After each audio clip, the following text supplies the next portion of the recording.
It's the 20th of April, and after 4 nights staying in Arbroath, it's time to leave, and we've finally got a reasonable weather window to continue sailing north. I hadn't managed to video when we arrived in Arbroath because it was so windy and rolly, but now you can see both the inner and outer harbour as we leave.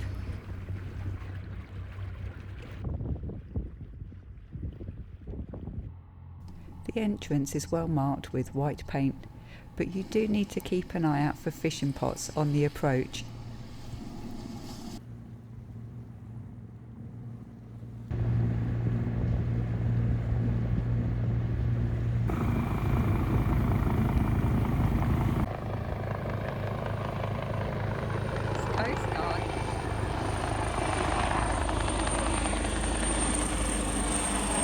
The Coast Guard waved as they flew past, and then it wasn't long before we had more visitors.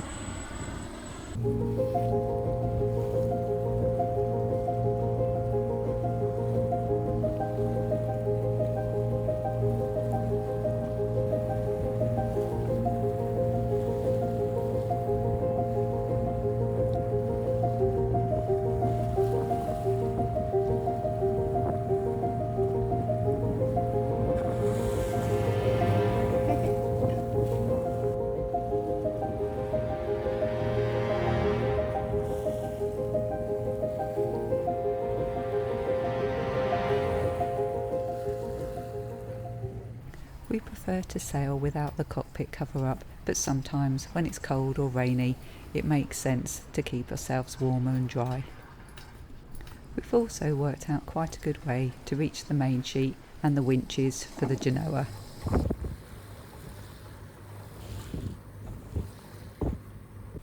We are sailing overnight again, this time from Arbroath to the Orkney Islands, as Peterhead Marina is closed to visitors due to storm damage. So we've decided with the wind forecast that we've got, it's probably better anyway to make the longer passage in one go. And as usual, there's plenty to keep an eye out for on the charts. We do our usual 4 hours on, 4 hours off for this passage, and fortunately we both managed to get some sleep this time.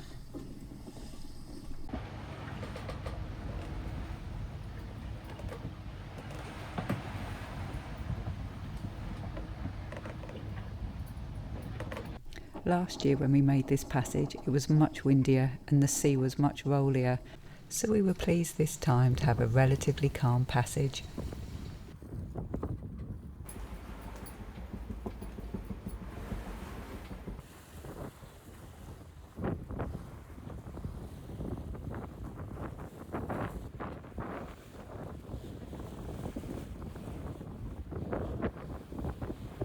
It's not just other boats we have to keep an eye out for, but offshore oil platforms as well. But you do have to zoom in quite a bit to see them on the chart. From the chart you can see we're sailing above our waypoint track. This is an anticipation of a wind change as we approach the Orkney Islands. We'll be arriving as it starts to get dark, so we've chosen the Bay of Holland on Stronsay to head for, as it looks like a large bay and quite straightforward to get into if we are late arriving.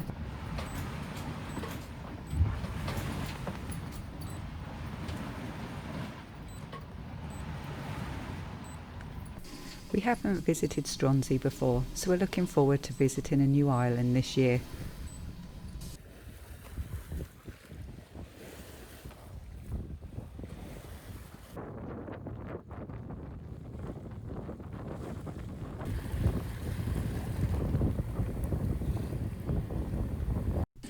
We've still got the light, which is good, and there's plenty of room for us to pass by the salmon farm as we enter the bay. And after a long overnight passage, it's really nice to be rewarded with a beautiful sunset.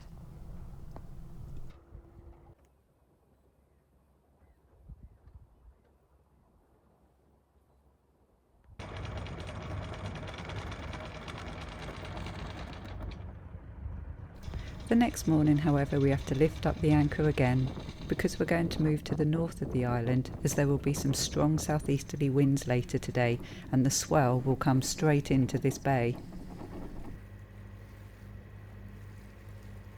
Once we're past the fish farms, we sail around the east coast of Stronsay.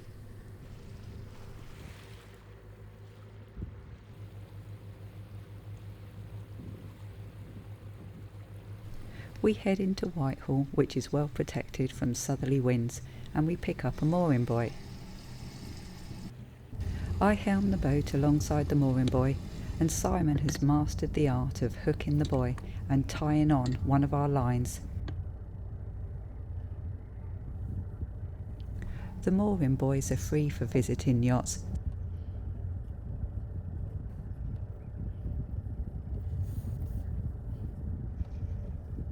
It's a fiddly process, but Simon is successful. I think there is a special hook you can buy to do this. Maybe we should get one to make Simon's life a little bit easier. It's lovely and calm in the bay, so we row the dinghy over to the east pier and climb up the ladder to get to shore.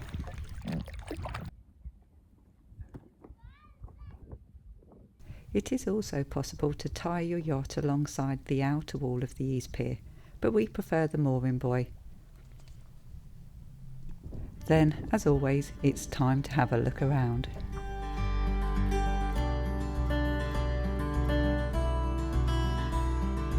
The boaty hoose is made using the sole surviving lifeboat off the liner Athenia, which was sunk off Ireland in September 1939.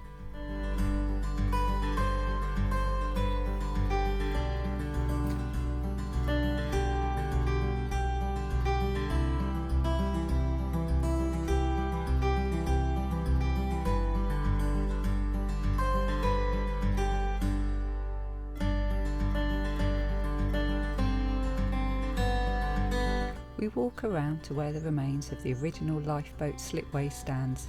It was built in 1911 at a cost of £3,500. But today the station is no longer open. It was finally closed in 1972 and a lifeboat service is now provided from Kirkwall.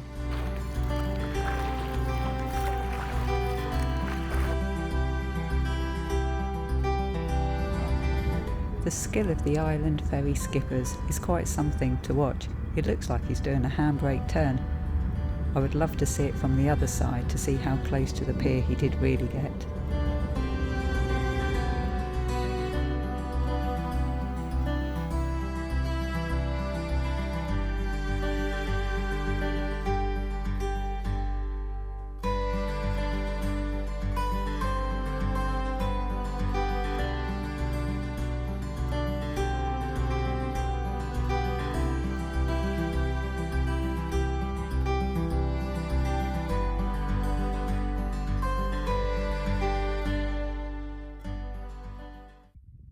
We've been so lucky with the weather while we've been staying on Stronsay and have enjoyed walking around the island and looking at their beautiful beaches.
The wind picks up the next day, so we use this to sail around to the island of Eday.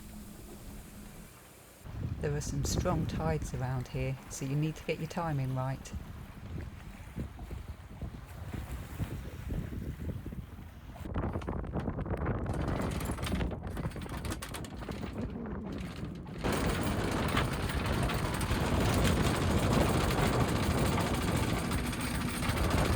It was still very windy when we arrived in Eday, blowing from the north, but we knew the forecast was changing round to the south for the evening, so we were hoping it was going to calm down.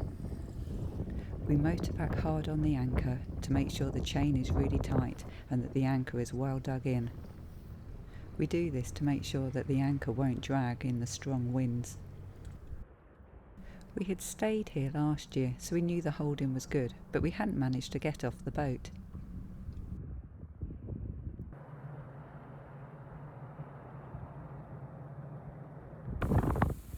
It was still quite windy the next day, but we managed to get the outboard on the dinghy. We use a pulley system to lower the outboard engine onto the dinghy, which certainly makes our life a lot easier.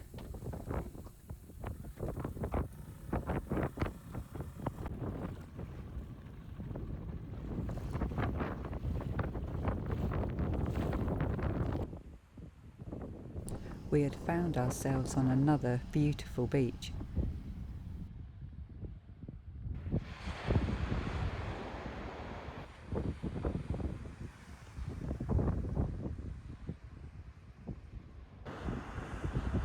There wasn't an obvious path that we could find to get off the beach, so we climbed up over the sand dunes and around the perimeter fence of the airport and managed to get ourselves up onto the road so we could have a look around.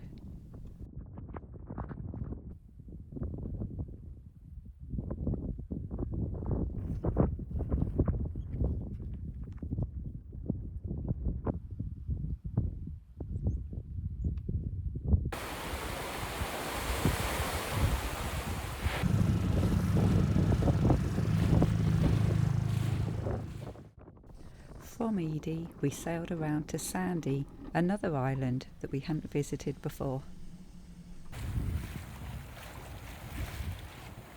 It was a very foggy morning, which meant we couldn't enjoy the scenery as we sailed around.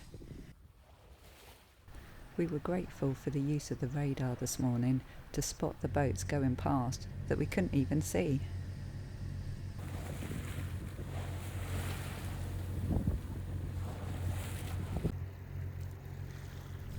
We had arrived in Tissot on Sanday, but we couldn't see it yet.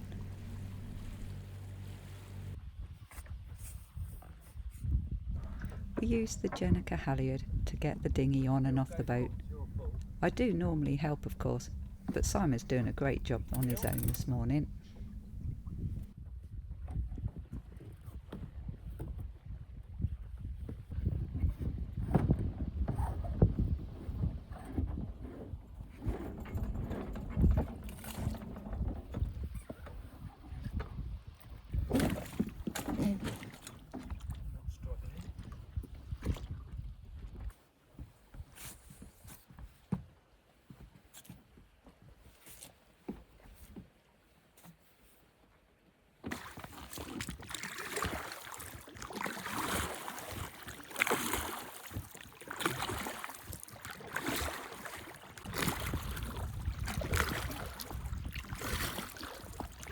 I'm not sure who's watching who, but the seals are always good entertainment.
In the evening, this cheeky pair were spotted playing with our dinghy.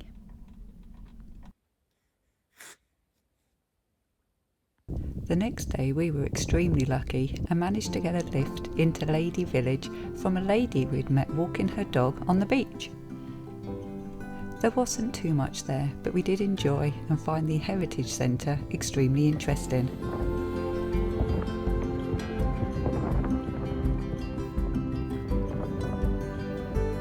The croft was free for us to go inside and have a look. It's always interesting to see how people lived in the past.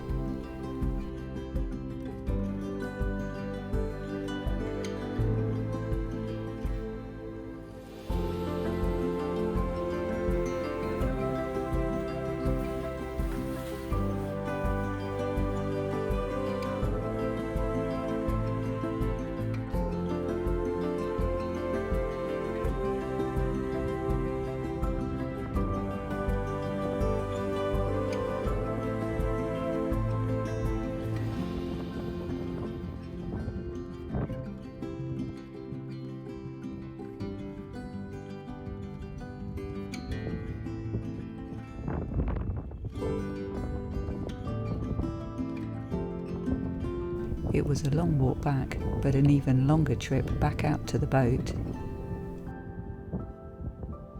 We've really enjoyed our week in Orkney and we've met some lovely people, but the weather looks good for a passage to Shetland tomorrow, so it's time to get ready to leave.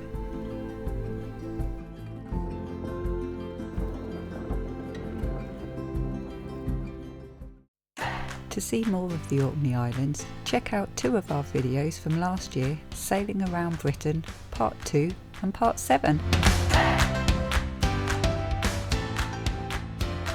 But for now, we've got more sailing to do. See you next time.